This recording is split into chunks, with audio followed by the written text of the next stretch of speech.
It's time. I have delayed as long as is humanly possible. The championship kicks off in just 4 days' time. So here we go with my most stressful piece of bloody content each and every year.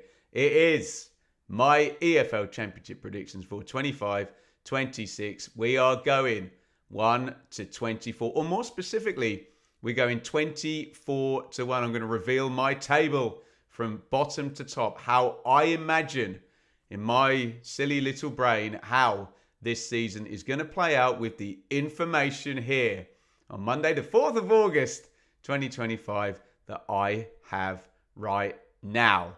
I'll be held to account for this, so I need you to get down there in the comments. There are two numbers down there.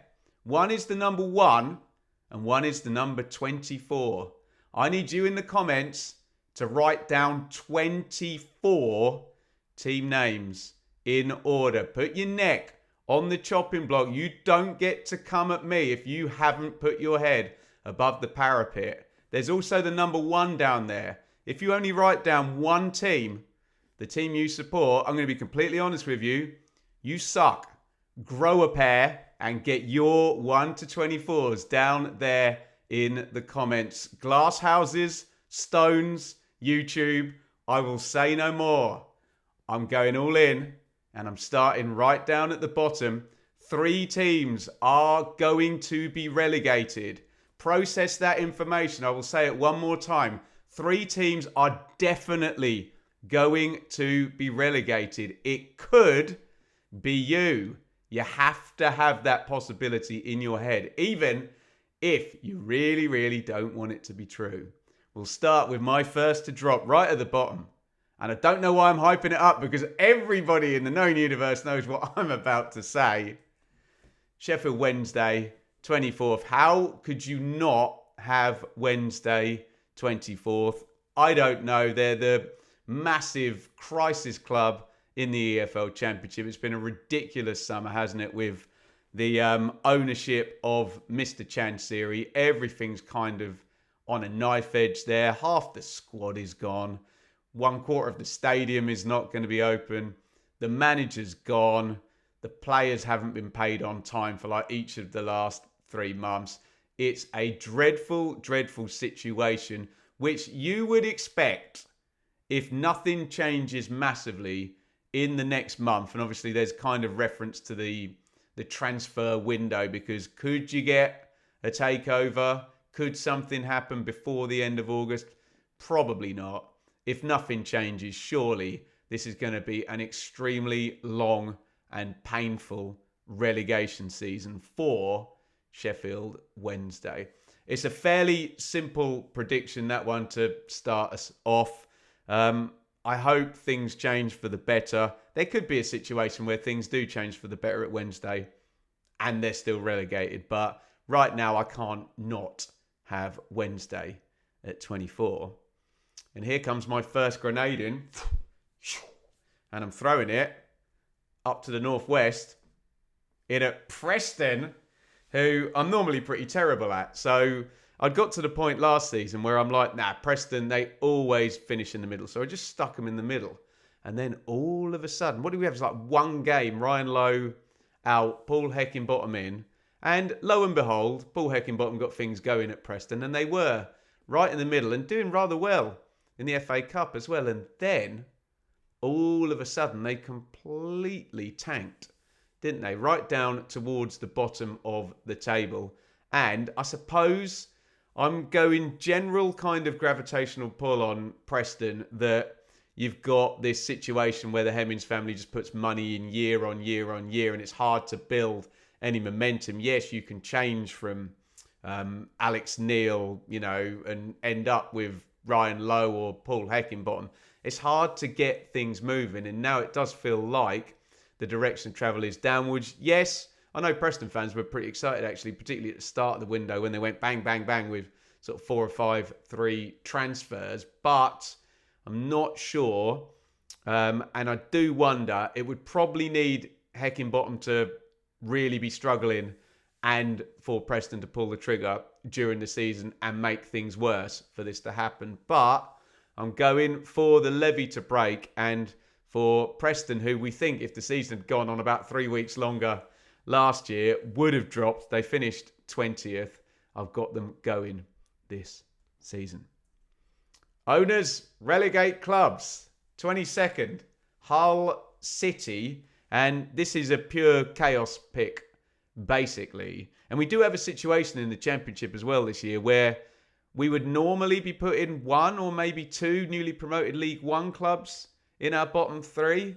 But we ain't got normal League One promoted clubs this season, have we at all? So I'm going to pop Hull in there, purely on chaos. I mean, look, I'll change my mind. If the chaos sorts itself out in a week and transfer embargoes or soft fee restrictions, use whatever language the EFL have used, and that changes, then, Mr. Ilachali will then probably sign 5 players before the end of the window and have a bit of a gamble. I'm assuming that doesn't happen, and Sergei Yakirovich is going to go in with what he's got, with negative momentum. Is that a contradiction in terms? You know what I mean, don't you?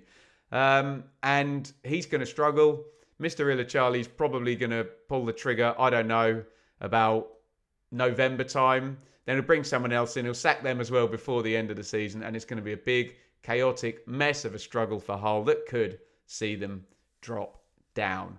So, those are my 3 to go down. Wednesday's owners, chaos. Preston is kind of long-term gravitational pull, and it would need a bit of chaos as well. Hull, again, is owners and chaos. There we go. Get your thoughts in via the comments. 24 teams, not one, but you can let me know your thoughts on my relegated 3. And I reiterate, 3 teams will go down. Nobody ever wants to predict their team to go down, but I'm telling you, it could be you. Let's go to the survivors. QPR, 21st. I'm not very sure about this one. They've gone 20th, 18th, 15th. So I'm going by the logic that Cifuentes did a very good job and punched above weight, and we're into owners and chaos mode here. I know they'd retained a few decent players, hadn't they? And Poku is a reasonably eye-catching signing as well, but not masses has been done. Look, if the hire of Stefan is as good as the hire of Cifuentes, then they won't be 21st, QPR, will they? They'll be a fair bit higher in the table, add on 4 or 5 places to that. But you just wonder, there's a lot on the manager here. I feel if it doesn't work out in a particularly positive way, I think QPR could be a little bit closer to the trapdoor. I've actually got them minus 6 places from last season where they finished 15th. Hovering on the edge, but staying in the division for another season. 20th, I've got Oxford, and I've gone back and forth on this, and there are iterations and drafts of my 1 to 24 where Oxford are relegated. Quite a few of them, actually. When you kind of do it based on probably size, scale, scope, probable budget, not that we get any of that information for another 18 months, as well as some really naff periods last year. Oxford, we've said many times, had that weird thing where they were either the worst team in the division last year, or they'd do a block of 6 or 8 games where they were like a playoff team, or when Rowett arrived, like best in the division for about 7 games. So there are viability issues. The reason I've got Oxford safe is the blokes whose name I just mentioned, that I just think Gary Rowett is a guy who has been in the Championship for hundreds of games now, with Birmingham the first time. Let's try and do all of Gary Rowett's clubs. Where did he get? So he was at Burton, then he went to Birmingham, and then Derby, and then Stoke, and then Millwall, and then Birmingham for 5 minutes for 2 games at the end of season 23-24, and then back in at Oxford. I just think he's super, super experienced, knows how to set his side up to not lose. And in a 24-team league, if you do have a club, big or small, who adequately sets up to not lose and do it well, there's normally a few other clubs who are just crazy as stupid, more bonkers that will finish below them. So that's my feeling with Oxford. I think it's down to Gary Rowett and his experience. They were 17th last season, but again, for any of you people whining, because there's a lot of minus numbers, understandably, in the bottom half. We don't have normal League One teams where we're expecting a couple of them to go in quite high up the table, which obviously artificially then pushes everything below it down. There's the first new League One club.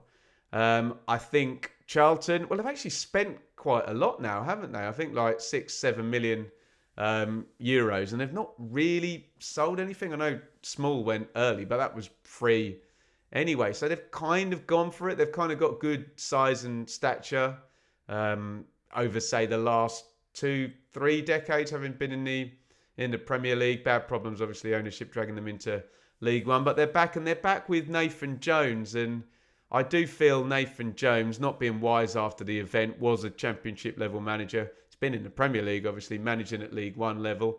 He's pulled them up, and I think he will see Charlton comfortably safe. Got them in 19th, kind of 3 above the drop.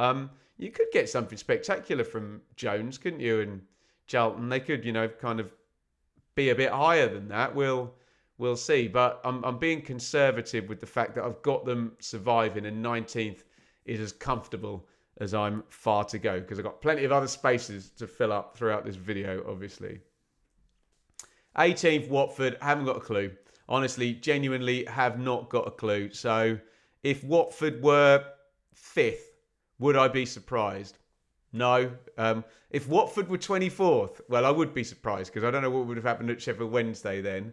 But no, I've got no idea what Watford are going to do. We kind of have every season, a new manager to start the campaign. And I suppose with Cleverley last year, there felt like more of a sense of stability because he'd just been at the club as a player for so long. But, okay, Mr. Pezzolano came in. He's had the whole pre-season, hasn't he? There's been a few exciting signings, actually, there at Watford. But everything's unknown quantity, isn't it, in terms of this manager at English football level. I suppose the Pozzo's not focusing massively on Udinese is a positive, is it? I don't know. But the trend isn't great. 11th, 15th, 14th. So last 2 seasons, Watford have been a bottom half club. So it wouldn't take a lot for them to drop just a few more places into the bottom 7 there. But again, I think stick your finger in the air with Watford and we'll know after a few games. I mean, look at last season. Look at Hull and Tim Volta and Sunderland and Regis Lebris. Where did Hull end up? And Sunderland are now prepping for the Premier League. So you just often don't know with these managers who are not known to English football how they're going to cope. Can you be more Lebris than poor old Tim Volta, who I'm holding up as my example of a manager I'd never heard of who didn't do a terribly good job. Someone who has done a terribly good job is John Mousinho. Again, I'm knocking them down a place, and you've just got to look at this in the calm, cold light of day that, I still haven't named 2 promoted League One teams, which is kind of knocking the likes of Pompey down a place in this bottom half. I think they did really well last season, didn't they? Brilliant home form. Used Fratton and the way they played as well. Used Murphy well. Used Bishop well. I think Mousinho is just a smart. I've always thought he was a smart bloke. Every time you'd hear him do the PFA player stuff back in the day. So yeah, I think he's a good manager. I think they've got excellent stability, excellent continuity. As we said in the Managers Ranked video, there is only one manager who started last season in his Championship job that's also starting this season in that division in the same job, and that is John Mousinho. So they definitely win on continuity, Pompey. And I'll have them build in, stabilise, and use whatever language we're comfortable with, but frankly, -1 from last season. Blackburn, I'm normally at least 8 places out with Blackburn, and I was last season. I had them. In fact, I think I might have had them to get relegated. I think they might have been my Preston of last season, where it's like, right, come on, who am I relegating here? Who are we going to just pick out of the crowd and drop down into the trapdoor? Weirdly, Blackburn have gone 7th, 19th, 7th, because that's sane and stable, isn't it? So normally the on-paper stuff says Blackburn should struggle, and Venky's ownership suggests Blackburn should struggle. Is the team weaker than last season? Possibly. Is Ishmael as good as Eustace? I liked Ishmael particularly in season 1 over at Barnsley, but is he as good as Eustace? No, I don't think he is.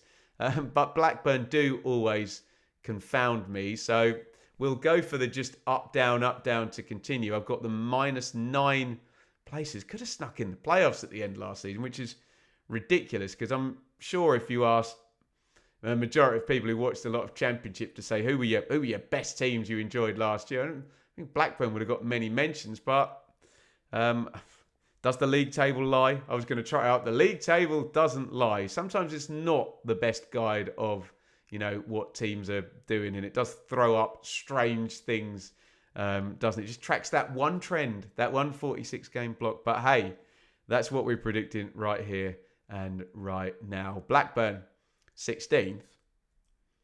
Yeah, that's a gamble, isn't it? West Brom 15th. So I'm not saying it's not going to work for Ryan Mason. I'm suggesting, do we have a transition season here for West Brom? It feels like the end of the parachute era is properly done now. There's no more Bilic. There's no more Big Sam, Steve Bruce, Carlos Corberon. That's all done. Those players have gradually dripped out. Even Semi Ajayi and Grady Diangana, who were stars of the last promotion for West Brom, it's all gone. The hot free agents, Swift and Wallace. Well, Wallace is still there, but Swift has gone now, hasn't he? And we're moving on to Ryan Mason, who, again, you can give your opinion, but you can't tell me you know any more than me about Ryan Mason as a first-team manager in a permanent job, because he's never managed a game. I know he did a couple of caretaker stints, so we're going to learn a lot about Ryan Mason. I just wonder whether, it might be tricky-ish, new style of football. Obviously, they were quite tied to Corberon's low blocky, counter-attacky, whatever you want to call it, pragmatic stuff, which worked very well, didn't it, to have West Brom up in the playoffs 2 seasons ago. But 9th, 5th, 9th, and I'm going to go for a drop into the bottom half. And I think Mason will be good if they keep him over a sort of 2-3 year time horizon. But yeah, a bit of a gamble. I've got West Brom. That'll be their lowest finish in years, that, won't it? So we will see how close I am. And from a lowest finish, to talk about a team who had their highest finish in years, Bristol City. So again, this is another gamble. I gambled on Bristol City and got laughed at last year, and I was right. I think, did I have them 7th? Or did I even have them 6th? I think I had them way higher than everyone. Maybe I didn't have them in the playoffs, but I was laughed at. Bristol City are never going to be. Even Bristol City fans were telling me Bristol City weren't going to finish that high last year, and they did.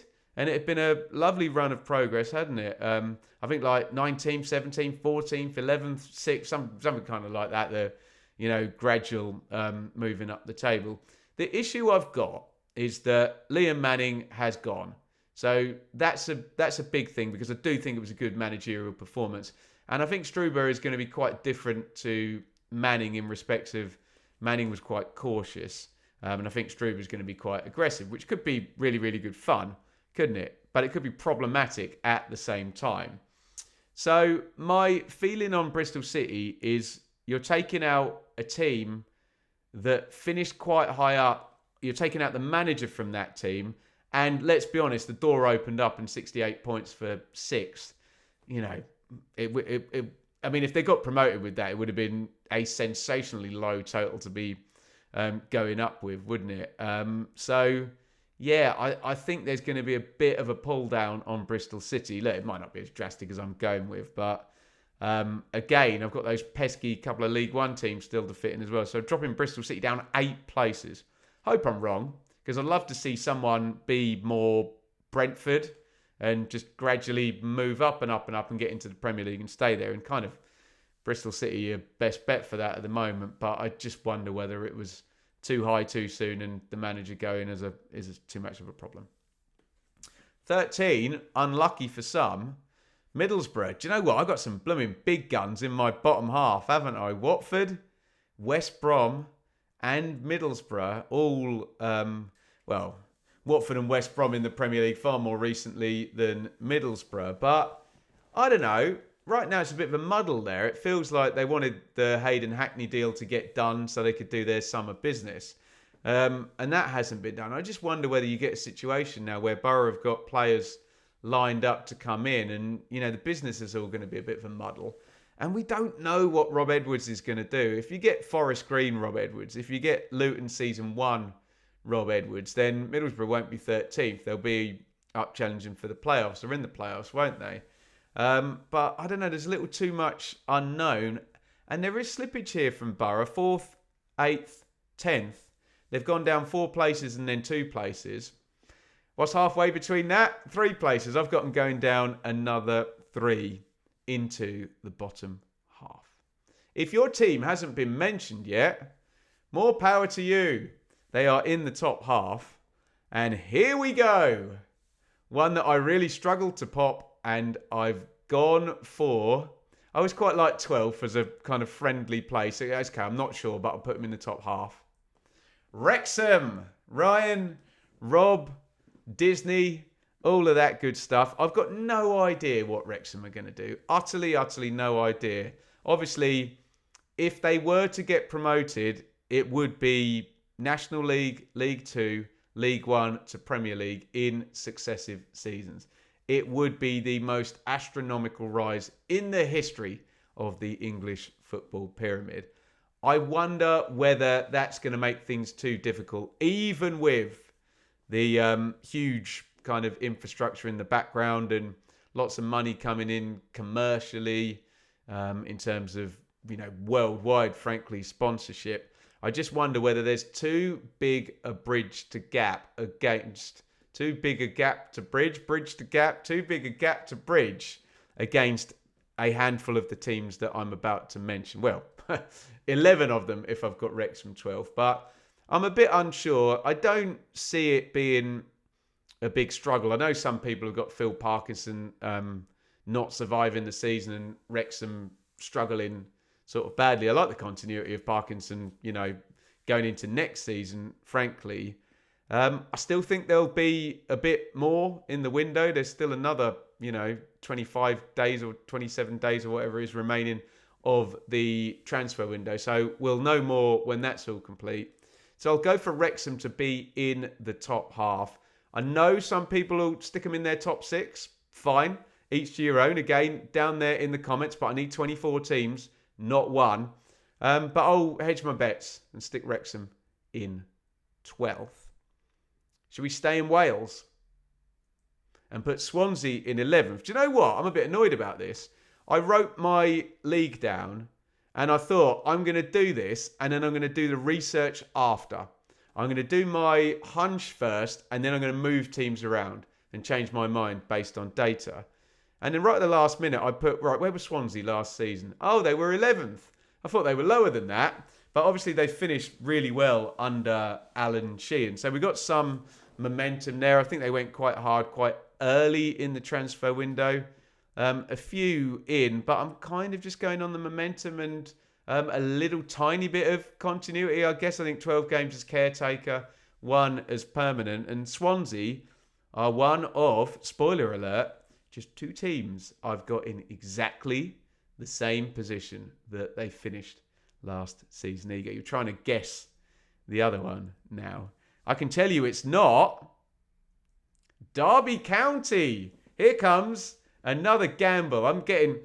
I spent so many years taking this video so seriously. And I do want to have a bit of fun with it. And there is a bit of fun because I think John Eustace is really good. I think he's an excellent championship manager. And if you watch my manager rankings video, I've kind of, doubled down on that. So I'm going to triple and quadruple down that with a +9 positions for Derby, who finished 19th last season. I like the business, spent a bit of money over for Maggie Mang from the was it Charlotte or something? Some MLS team, I can't remember which one. And Carlton Morris as well. I think that could work out quite well. But again, if you have a manager who knows the league, who's calm and calculated, who admittedly, in his own words, will set up his team to be hard to beat, and we have evidence that John Eustace, you take a club, you put him there, and they will move up the league. And wherever he leaves them tends to be, Birmingham were on the edges of the playoffs when Rooney took it on. Blackburn were on the edges of the playoffs when Ismail took it on. And Derby, already a bit of a great escape last season. And I'm quite excited to see, is Eustace as good as I think he is? And we're now going to see a manager who starts building towards, being a Premier League manager, i.e. he's either going to get a team promoted from the Championship, or he's going to do something like take Derby right towards the top of it, get a parachute job, and then get a team promoted. Or someone could pick him off in the Premier League. We could get Derby promoted in the end. Who knows? Anyway, I've got a massive +9 on Derby. I'm about to do something completely stupid. And you're all going to laugh at me. And I don't care. I've done this before and been made to look a buffoon before.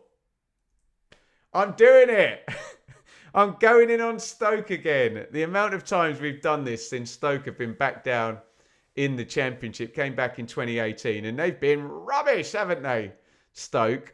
I don't know what they're... actually, I've got the last 3 seasons there. 16th, 17th, 18th. So the trend is very much not 9th, where I've got them.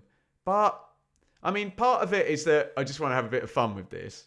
Part of it is that I think Mark Robins is good, and over the long term he will build. Part of it is that Stoke are underperforming, in terms of what they are and what they should be as a club. They've just been terrible for years and years. And it's like hire manager, back manager, doesn't work, sack manager. Hire manager, back manager, doesn't work, sack manager. I could do that another 3 times just to really illustrate my point. So there's that. And then part of me is just variability. It just has to happen at some point, doesn't it? A club can't just continually underperform. So I'm going to have Stoke actually to have a good season. And it would be their first good season since they were finishing kind of halfway up the Premier League in, it must have been like Mark Hughes, the manager, possibly. I can't even remember. Seems so long ago now. It would have been mid-2010s or early 2010s. After the glory days there of Tony Pulis. But hey, I'm sure we can all have a good laugh and say, why did I do it? And then I can put Stoke 16th again for the next 3 seasons. But yeah, ho-hum. And here comes our first parachute team. And it's a year 1 parachute team. And I've got them all the way down in 8th. Now, there was an easy thing to do here and a hard thing to do here. The easy thing to do would have been to just put the number 6 next to Leicester and say we have no idea what's going to be happening in terms of ownership stuff, chaos, EFL sanctions, points deductions, transfer embargoes, business plans. Plus, we've had a manager change, and we suspect the 2 big names, Hermansen, El Khanous, might well be sold before the end of the transfer window. So there is so much we do not know about Leicester. So I could have just put 6th, and then if they'd been anywhere in the top 6, I'd have gone, I had them in the top 6, didn't I? In the playoffs or whatever. The gamble would be to either put Leicester in the top 2 or to put Leicester outside the top 6. I don't think they're going to be in the top 2. I do think there'll be a sanction. I don't know what that's going to be. And I do think there's this idea at Leicester that things are just being held up and held up and held up, and decisions aren't being made or communicated. And we saw that even coming out of the Premier League, and how long it took them to change from Van Nistelrooy, and then how long it took them to finally settle on and get Marti Cifuentes. So if I'm not going to put them in the top 2, then I'm going to go all in on them actually being outside the top 6. Now, if it were a level playing field and it were just we're judging the players and the manager, then Leicester are going to be right up there, aren't they? But I just think the intangibles and whatever is going to happen from the EFL and whatever's going to be happening down the road in terms of King Power and, if any more silly decisions are made by them, then I think it's actually potentially a season of clearing the decks. We wonder what the numbers are going to be as well in terms of a possible second breach and a second minus. I mean, it wouldn't be a second breach. It'd be about the blooming fourth one now under King Power for Leicester. But obviously we haven't had a points deduction yet for reasons we've been through 10 million times on the channel already. So that is my reasoning for dropping Leicester just outside the playoff positions. I think it may well be a total of, around 70-ish after a points deduction that might just see the Foxes missing out on playoff football.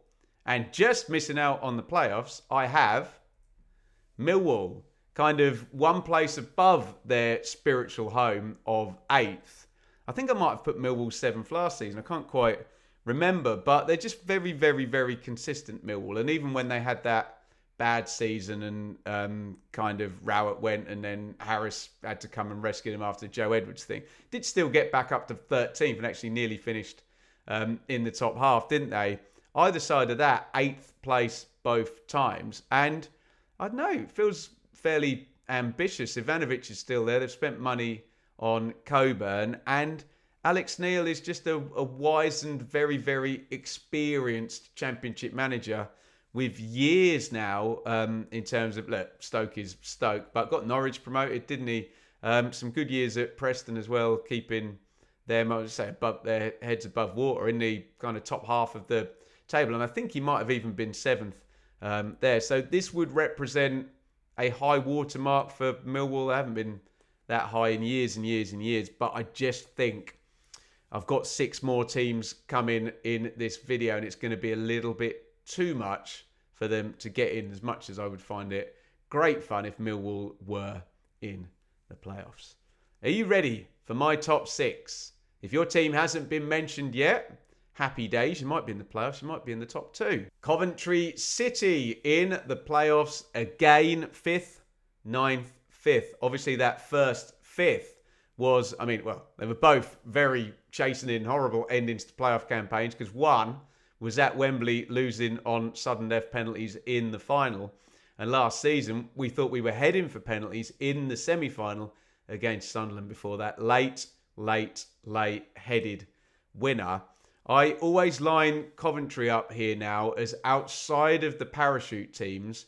They're now the kind of Brentford, Brighton type one that's built up a squad that can kind of challenge the parachute teams with some good trading over the years, despite the fact that Coventry have never had that extra TV money or been in the Premier League for the longest time.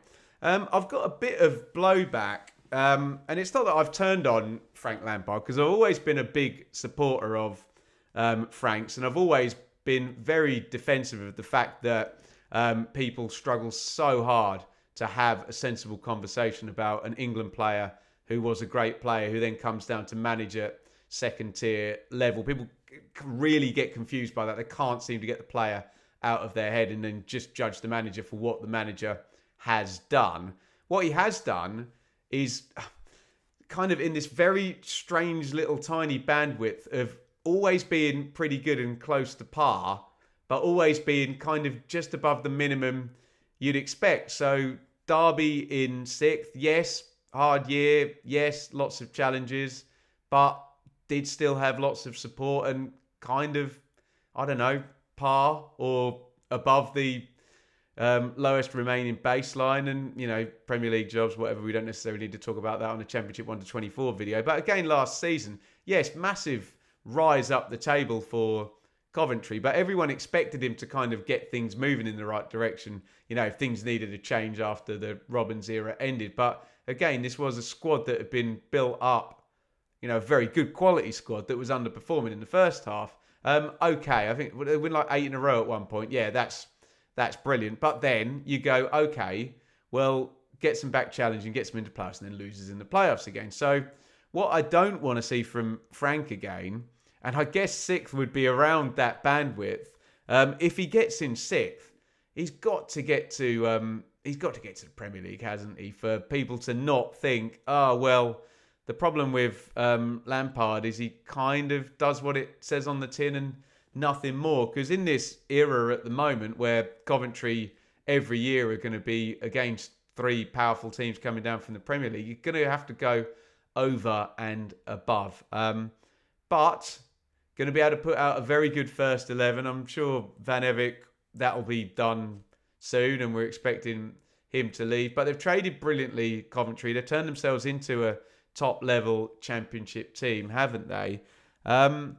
Can he get them over the line now? Can Coventry get over the line? And can Frank Lampard get over the line? I don't need to talk about that. All I need to do is put a number 6 there, and we can talk about actual promotion picks and playoffs way down the line.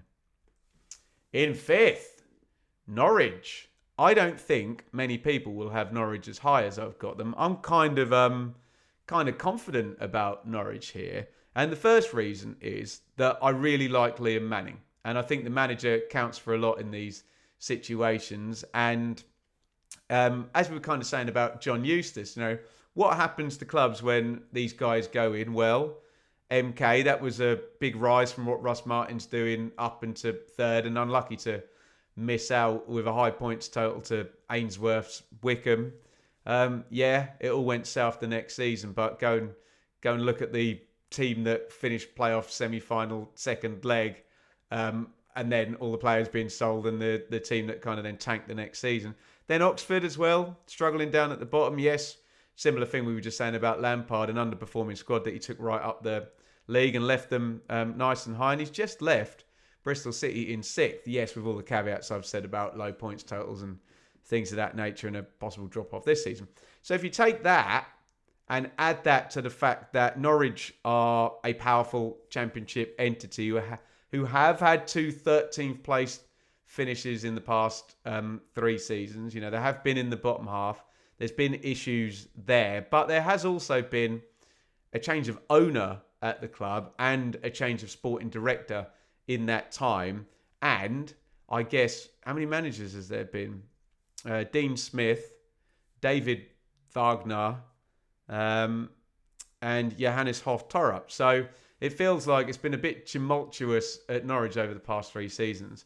And now I think Manning's a good bet. I think he's a seasoned championship manager who's probably peaking as a manager now, starting to really get into the groove a few years into the kind of profession. And I just like Norwich's transfer business as well. It feels like they've built up a nice squad, a nice first 11, particularly for Manning. Now, look, we do still expect Josh Sargent to leave, but he's still there. And I mean, what happens if you get the transfer window closed and then Josh Sargent has not been sold? I still, even if that happens, I'm still going to go with Norwich to be up in the playoffs and Manning to be there again. So, yeah, knit all of those things together, Manning, Norwich, signings, transition over, history, etc., etc. I've got them back up there in the playoffs, behind Southampton. And I've got Saints in 4th, and we're at the point now where probably we could put any of the remaining teams at first, and I'm sure a lot of you will have a lot of these remaining teams in first that I don't. And it just depends really about Will Still, doesn't it? Because with all humility, we don't know anything about Will Still's capacity to manage a team in the EFL, or rather we don't have any evidence of Will Still's capacity to manage a team in the EFL. Now, if things stay nice and calm at Southampton, i.e. he's been in there a while, training is good, the dressing room is good, and we don't get some silly churn right at the end of the transfer window. I know Fernandez and Dibbling are still there. Ramsdale has gone. Suleimana has gone as well. So I think they've done some business. I think the PSR position is fine from what I understand, especially after offloading Livramento and Lavia and Ward-Prowse last time they came down. If all of that stays calm, in theory, if Will Still is good at managing a football team, then Southampton should be right up there. I do think there's still a little bit of unknown about it, which was why I haven't got them in the top two. Maybe there could be a bedding in period. I don't know. Maybe is it a struggle now with the headlines and the headlights and all of that shining on Will Still, and the expectation, I hate to say it, that 4, that's about as low as you can go with a year one parachute team. I know I've got Leicester lower than that. There's obviously big mitigating factors there with a potential points deduction. But yeah, that's the expectation. So you just wonder whether that can play into it with someone who hasn't necessarily run this race before. But look at the squad. If he's decent, they'll be around there. If he's good, they'll be higher than that, won't they? Southampton. So let's drop our second year one parachute team in 4th, and we will go to a year 2 parachute team, Sheffield United. And I wonder, this is a bit of a gamble, I wonder whether people are sleeping slightly on Sheffield United. Now, the obvious thing to do would be to knock them down a couple of places, stick them in 5th, 6th, maybe have them missing the playoffs, because the manager's gone from last season, Chris Wilder. And because they go from a year 1 to a year 2 parachute team, they've changed owners. And Vinny Souza has gone. Ahmed Hodzic still there.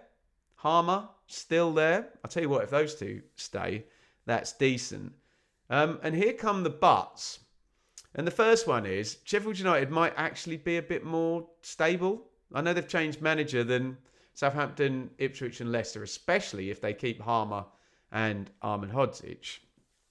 And this will be a contentious view, but Ruben Selles vs Chris Wilder. And I have the utmost respect for what Chris Wilder has done, particularly at Sheffield United. But right here, right now, regardless of any emotional attachment and loyalty, now that Wilder is gone, and yeah, probably I wouldn't have changed him. Yeah, so I'm not contradicting myself. I'm saying that now he is gone. Long term, is Sellers a better bet? Have they traded up in terms of manager? So you take a team that on pitch scored 92 points last season. Yes, you know, there's some mitigating factors there. Sousa's gone, and yeah, sometimes it was a bit gambly and a bit 1-goal win, and you know, like how are they doing this? But I think if there's a bit more of a squeeze and the points totals drop a little bit and it's a bit more competitive and we don't just have 4 teams beating the entire division and then everyone else, then I don't know, maybe Sheffield United can challenge, and they do challenge at this level. And look, 2nd Championship, Premier League relegation, 3rd Championship, and obviously before then it would have been like 5th, I think. They finished with Jukanovic and then Heckingbottom, Premier League, and then before that it would have been 2nd Championship again. So this is generally a club that hasn't dropped below playoff positions, and I wonder if they could be in there again. And I think Sellers is good, and he now has been in English football with Reading, and he's been in the Championship with Hull, and I think he's going to be ready to go. And I just wonder whether Sheffield United might be a few places higher than people imagine they will, which is why I've got them in 3rd. Automatic promotion. And all summer, all I have heard is hype for Birmingham City. So have I been brainwashed? Well, yes, looking at this. And look, I might sit here in November with Birmingham nowhere near automatic promotion and go, yeah, look, it was a quiet summer and the off-pitch stuff is all we had to listen to. And the excitement and the fervour and the narrative around Birmingham, I drank the Kool-Aid and I got drunk on it and I had them too high. We might say that. That might be the case. And Birmingham might not be anywhere near the hype. But I quite like the hype. I like the transfer business. I mean, we talk about money and we talk about parachute payments and financial power. And Wrexham on the one hand, and Birmingham particularly, are bridging that gap and really, really pushing for it. And it's not been a careful approach by Birmingham. And when I say it's not been careful, I'm not saying it's careless. But what I'm saying they've done is they've not gone, right, let's be very pragmatic and build for a 3 to 5 year run in the Championship and then end up in the Premier League. No, they've literally gone, bang, I don't know, Damari Gray, the two Japanese lads, Asai Samuel, Tommy Doyle, built a whole team, haven't they? Beadle, etc., etc. And now, it's Akpom this week, a guy who's been the top scorer in the division before. It does feel like they want to do it this season. And yeah, could they fall flat on their faces, Birmingham? Yeah, of course they could. Do you remember Stoke City in 2018-19? Gary Rowett went there. They took a manager who'd just been in the playoffs with Derby on an upward trend. They had the parachute payments. They spent loads of money. They bought about 9 players, built a new team, and they sucked. And it all went wrong. But that's a comparison. It's probably a false equivalence. Birmingham scored 111 points last season. They've got an established pattern of play. And I do think intangible momentum and feeling around a club and just a pull towards the Premier League can be a thing. Yes, I am contradicting myself. I said for, the longest time after Ipswich's promotion, when will this be done again? When will someone go back to back? And don't get me wrong, if Birmingham go back to back, that won't be what Ipswich did. What Ipswich did was absolutely extraordinary in terms of it was pretty much most of the League One team that went straight through.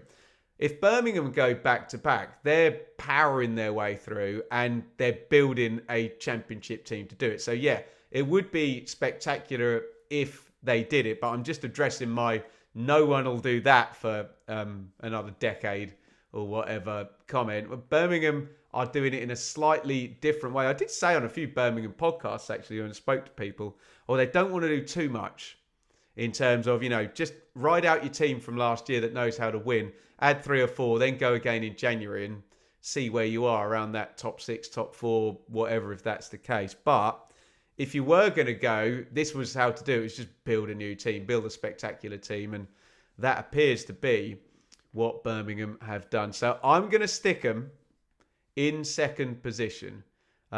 Look, if the parachute teams, particularly Southampton, are good and are at par, they'll finish above Birmingham, won't they? If things are not online at Birmingham and the hype has been a lot, we know that, and the hype is too much, then of course Birmingham will be lower. But I do think they're going to be very, very competitive, and I'm very excited to see what happens after Friday night, when I would like them very much to lose to Ipswich on opening day. And ladies and gentlemen, speaking of Ipswich, oh my God, this has been so bloody hard. You have no idea when you're doing YouTube, and I'm very flattered to be known as quite a reasonable thinking guy who doesn't go down the whole, we was robbed, our manager's the best in Europe, or whatever. I try and be very reasonable and call it as it is. You have no idea how difficult it is for me to put the team that I support first in a 1 to 24. And I've done the dance, I've thought, am I being emotionally reactive towards Ipswich? And then I always get accused then by the Ipswich fans of overcorrecting. And I always say at this point, both of you are talking crap. I'm trying my absolute best to call this down the middle. And if I didn't support Ipswich, I think I would have Ipswich first. And first place is quite predictable in the Championship. And I can say that with some authority because I got it right with Leeds in 2020. I got it right with Norwich in 2021. I got it right with Fulham in 2022. I got it right with Leicester in 2024. I got it right with Leeds in 2025 as well. It's normally predictable. And most of those, in fact, all of those I predicted, except for Leeds, were year one parachute teams. Leeds the first time with Bielsa weren't. They still had a gigantic spend on wages and whatnot. So Ipswich, well, let's make the comparisons to the other Year 1 parachute teams. They don't have a new manager. Leicester have Cifuentes, Southampton have Still. Okay, so I think that's a tick in Ipswich's box, putting them over and above those teams. Leicester also, we think, have EFL sanctions. Ipswich don't have that as well. Everyone very patronisingly and clangingly said during last summer, Ipswich are building a team for the Championship next season. We cannot have it both ways here. We cannot say this is a team being built for the Championship and that's the reason that they're going to fail in the Premier League, and then say, then flip it on its head. Well, okay, is it a Championship all-star team or is it not? Because here we are in the Championship right now. Look, they could have bought the wrong players. It could fail. Ipswich could have been losing for too long last year. McKenna could have just been on one of those golden momentum runs for 2 years, and now the toothpaste is out of the tube, and it's going to be a struggle this season. That could all be true, but I'm going with the money. Money talks in football. They're a Year 1 parachute team, Ipswich. They've got a manager who's been promoted out of this league before. There's only 4 remaining. We normally have more than that. Check out the manager rankings video for more opinion on that. And players there in the squad where you would think, I know you can do this for Southampton and Leicester as well, but particularly in terms of the Championship All-Star things, people like Jack Clarke, who was the star player at Sunderland, wasn't he? Philogene at Hull. Smodix was the top scorer for Blackburn. Hurst has been there, done it. Matassi was coming for 10 million euros or whatever it is. O'Shea, Greaves, on and on we go. And I suspect there will be a bit more business done there. So, as much as it's been a difficult moral maze and logic game to put the team I support first, I hope we don't get the normal idiot comments about me being biased, and understand why I've done it. And if I'm wrong, I'm wrong. And if I'm right, I won't get any credit. But that's just the way this works. Oh, we are there. Man, you don't know how stressful it is doing these 1 to 24 videos. This is always well watched, well viewed, well commented upon thing. And I want to do a good job. It's nothing to do with ego. You just don't want to look like a numpty. People write news articles about what I say and particularly when I'm talking with Sam, and you just don't want to look like an idiot. And yes, we're predicting the future and nobody knows what could happen. So you have to have a certain amount of empathy when you're judging somebody from predictions made, say, in August, in February next year. But guys, empathy and football conversation and YouTube comments, normally quite far apart, aren't they? Get down there in the comments. And again, there are 2 numbers there. One is the number 24 and one is the number 1. If you only mention one team in your comments, I think you suck. I think you need to try harder. I think you need to do better and look at the big picture. And I think you need to grow a pair and do what I've done and put your 1 to 24. Get the whole list in there. It's the easiest thing in the world. And you don't even need to have watched the video to say, I think team you support will be higher. Low information, low effort, do better. Get your 1 to 24s in the chat. And again, please help people out. There will be people who are emotionally triggered, who will lose their minds over what I've said in this video. Please, I'm not going to do it. I can't be bothered. It's a lost cause as far as I'm concerned. But if you want to try and help these guys, point them to the end of this video where I'm talking directly to the people who are screaming and yelling and being abusive to me and getting really, really upset.